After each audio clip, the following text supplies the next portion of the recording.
Okay, so I think you've already kind of answered this question, but I'm going to follow up with it just the same. Is there a subject area or topic that you're super passionate about teaching? I know you mentioned reading and writing. Is there any unit in particular that is your favorite? So it's funny you say that because I really imagine myself loving the language arts subject areas, imagining it as my favorite area to teach as well.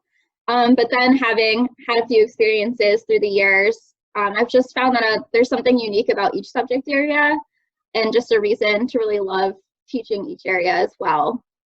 In terms of favorite unit, it's a little hard for me to narrow down just because I have been in a new grade level each year.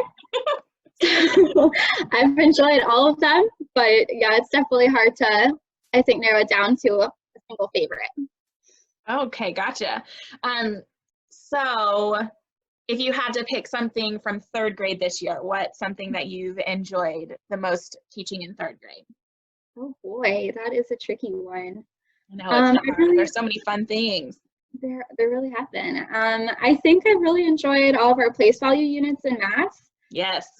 Because we've had a lot of time to expand on that area and try a lot of new things and introduce so many different games and things like that as well. And it's just really kind of brought that unit to life. And I know that we're extending that in our Learn from Home as well. So I'm excited to see what everyone does. And, you know, and math was also something that was a little bit more challenging for me growing up. So just having the opportunity to really hit that this year to the rigor that we do has been really rewarding. I love that. I think it's fun how teachers kind of find the most gratitude for some of the subject areas that were challenging for them growing up, and you really feel impassioned by them, and just because you want to help kids, you know, overcome in some of the same ways that you did as a child too, and it kind of forces you to dive a little deeper into those subject areas sometimes. Yes, definitely. You know, I think growing up, math was really was a challenge for me. I worked extra hard in that subject area and with my teachers really closely. But now I feel like I'm such a stronger person for having had more experience with math and, you know, just not giving up. Yeah, exactly. That not giving up. It's the message every teacher wants to pass on. I love that. So kind of talking about things that you find rewarding throughout the year, and this year you said you really found it rewarding to dive into math and all that kind of thing, but outside of maybe the academics, or maybe it is the academics, what do you find to be the most rewarding part of being a teacher? What fills your bucket up the most? So my favorite part of being a teacher wholeheartedly is the relationships with my students. I love learning more about them and connecting with them in whatever way that may be. And that's definitely been something that I've loved every year. And I love continuing our relationships even beyond our years in the classroom together. It's definitely holds a special place in my heart. Yeah, I love that. And I feel like Cold Harbor has done such a great job of helping teachers find those connections with like our morning meetings and some of the social skills that we cover. So it really helps. I mean, it's helped me build relationships with my kids as well and help me get to know them better. So most definitely. That's actually one of the reasons I was so interested in Cold Harbor and excited to be part of the Cold Harbor communities, because of our just the value we place on that community and those friendships that we make here. Yeah, for sure. And it's definitely something the school has worked on in the past few years, and we've really pushed that. And so I think the students are benefiting, the staff is benefiting. It's just a great positive shift all around. Yes, it makes my heart super full. Awesome. So I've asked you a lot of questions about being a teacher, and I think there's always that common misconception that all teachers do is teach. But what are some hobbies and things that you like to do outside of school that have nothing to do with being a teacher or being in your classroom? So outside of teaching, my favorite thing in the world is probably my dogs. I have 2 dogs. They're amazing. We love to go on walks together, and they've been really keeping me company during this time at home. They love snuggles. So they're a really big part of my life, along with my family. They are my family. Yeah. Can you tell us a little bit more about your dogs? Yes. So their names are Denver and Mazzy. They are both rescue dogs. You said And Denver and Maggie? And Mazzy, Mazzy. Sorry about that. No, that's okay. So they're both rescue dogs, and they came to us at different parts of our lives, but they've definitely made a huge impact on us, and they're really good friends. Our dog Denver, we had him first, and he was scared of everything. He's still a little scared of everything. He doesn't really love doors. He doesn't love men. He eats certain things. Oh my goodness. Well, how did he do when you all brought Mazzy home?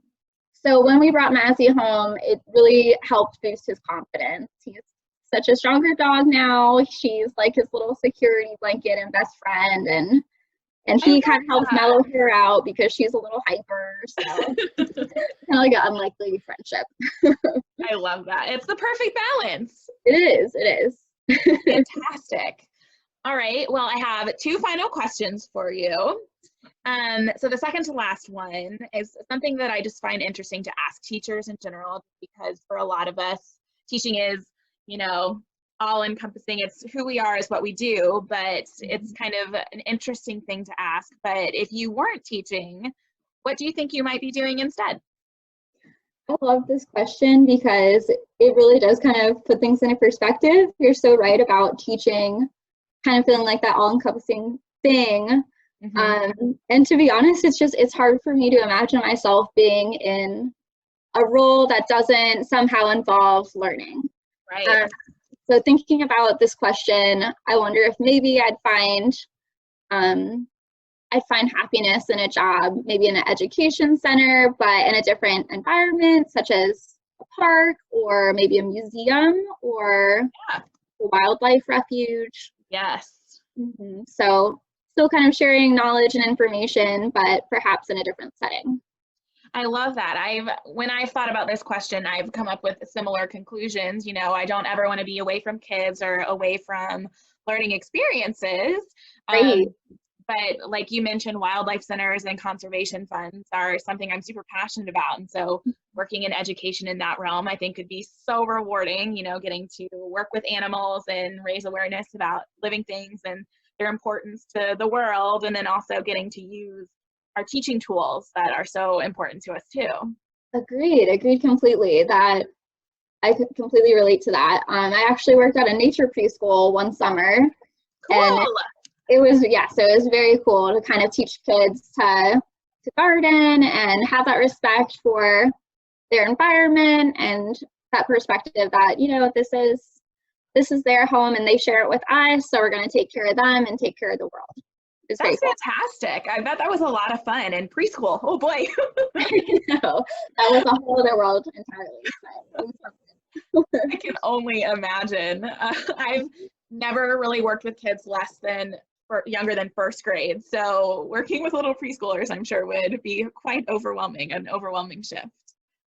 Yes, it's definitely, it's really strange. Having taught between pre-K and then second, third, and fourth, they all really do hold such different experiences. Each age is so different. Yes, and every age group has amazing, wonderful positives too. I think you get to really see so many different aspects for, childhood development when you've worked across different grade levels and with different age groups. Absolutely. Well said, Ms. McCray. Thanks. All right. Last thought, since we are sending this video out to our third graders this week, is there anything that you would like to say to your kiddos who are watching from home?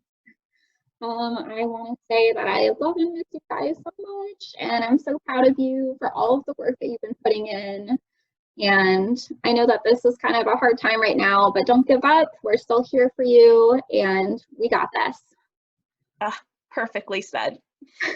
Awesome. Well, thank you so much, Ms. Givaldi, for joining me for our interview today. I really enjoyed getting to know a little bit more about you and how you found your way to teaching and found your way to us at Cold Harbor.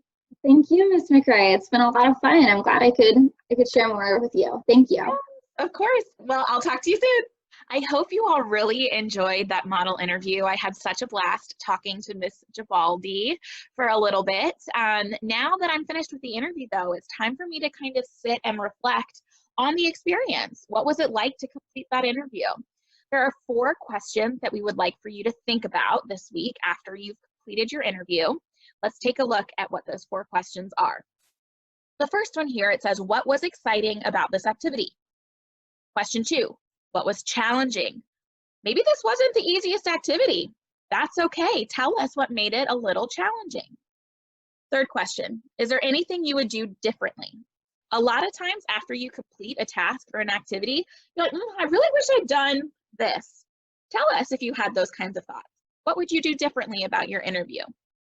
And then that 4th question is, what is something new that you learned about your interviewee?